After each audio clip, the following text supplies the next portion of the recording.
When you launch a game, the first thing you see is now a launch environment that displays game-specific information and some general hints. No need anymore for taking off the headset to check infos that are shown on the monitor. As we will see in a moment, this launch environment is hugely useful for the second main feature of this release, configurable motion controller gestures. In our example, we define 4 typical gestures for a shooter game. First, open the motion controller page in the menu and click on Change Gesture Mappings.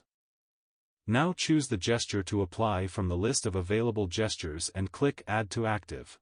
Since the controllers are set to mouse keyboard currently, we just define a key, or rather a mouse button in this case. The game is a bit special and implements aiming down sights as toggle key. To account for such cases, there is a toggle key option for some gestures. By the way, if you want to share a profile, it's good practice to define both gamepad and mouse keyboard bindings. We also want a aiming down sights gesture for handguns, as well as an interact and a reload gesture, which we define afterwards.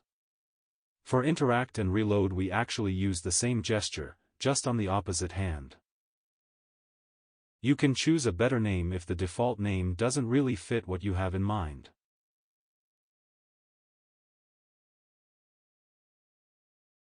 That's basically it. Remains just one question: how do the gestures actually work?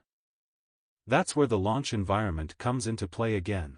When you define gestures, a tutorial sequence is automatically created that explains how each gesture works.